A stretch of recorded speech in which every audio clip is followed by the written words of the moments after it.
We are kicking off our new week with our Monday meditation. Our live guest is standing by right now, Nicole Walters with Ahava Collective, to help us start our week off on the right foot. Nicole, good morning to you. Hi, good morning. So we are going to talk about the fear of failure. This can be crippling for so many people. How can the fear of making mistakes and not being perfect impact our lives? Yeah, this is a very relevant topic for lots of people, myself very much included. Making mistakes, it's part of being human. You can't run away from it. It's unavoidable. But like you said, where the danger comes in is the negative emotions that we have around making those mistakes can be very crippling, if we're not utilizing the proper tools to cope with them, because it narrows our vision. So in that case, when we're making a mistake, all we're focusing on is what we did wrong. And unfortunately, some of us can even take the mindset of, feeling like because we made a mistake that we are a mistake. But we have to remember that it's part of the human experience that we make mistakes, but we are not mistakes ourselves.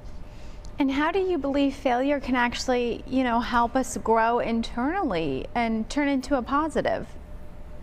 Well, one thing is, when you make mistakes and you're stumbling and there's little failures along the way, it means that you're challenging yourself. If we never did anything new and we never tried new experiences or new relationships or whatever the case may be, just because we wanted to avoid that, we wouldn't learn a whole lot. So we definitely learn from experience, probably more than anything else in our life. And there's also some really great, mindfulness techniques that we can use to sort of cope with some of those little mistakes and failures along the way as well. I was just going to ask you that. What do you recommend in your line of work of practicing the mindfulness and meditation to help us kind of navigate negative emotions? There's a couple of things. One being very simple is just learning to practice self-forgiveness. So finding some quiet time to reflect, and depending on what the mistake is, just kind of trusting that we're learning. Hopefully we won't make it again, but just learning how to be more gentle and compassionate towards ourselves along the way. Another one, there's actually in cognitive behavioral therapy, there's actually a technique for this. It's called catastrophizing, or another reference for it could be like negative visualization. It sounds kind of drastic, but it's a way for us to bring a sense of control to the thoughts as opposed to the thoughts controlling us. So the way you practice it is you just go to worst case scenario, right? So like, for example, I'm afraid I might lose my job, or I'm afraid I might fail this test, or whatever the case may be. And you just take those circumstances all the way to what's the worst possible case scenario.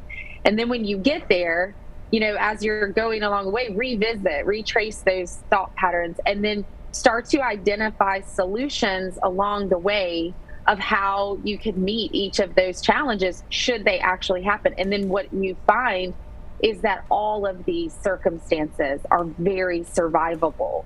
But when we don't slow down and try to recognize that thought pattern and we're allowing the thoughts to control us, we've already just fast forward to worst case scenario, and it's the worst thing that could ever happen. And we feel like we can't survive it. But in fact, we can, because if we look at the record of our own lives, we can see we've survived everything we've been through up until this point, and we'll probably continue to survive other mistakes along the way.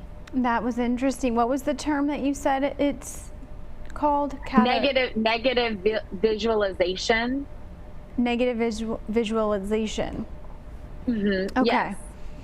That's interesting. Nicole, do you find that when people come to the collective, they are kind of trying to kind of think through processes or experiences that have already happened that they believe are negative and that may be, suffocating them? And do you kind of help people work through those through your practice?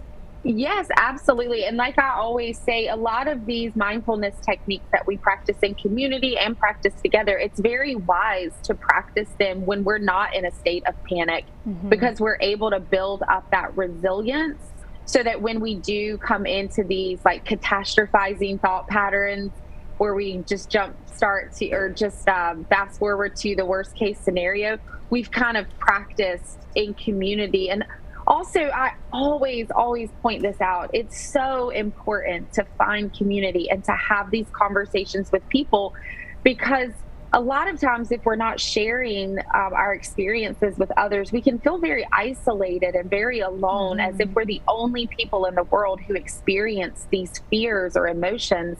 But in reality, most of us, all of us as humans, are going to at some point experience these negative emotions. And it's just great to learn from one another and to create that sense of community and support to help us overcome these obstacles in our lives. Great info. Catastrophizing, that was the word I wanted you to repeat again. Oh, yes. That's interesting. I haven't heard of that before, but it makes perfect sense to kind of go along with this topic. Nicole, it's always great to get your insight. Thank you so much, and we'll see her again next week for our Monday meditation. And always you can learn more about resources the Collective offers. Visit the website on your screen now and make sure to give them a follow on social media as well.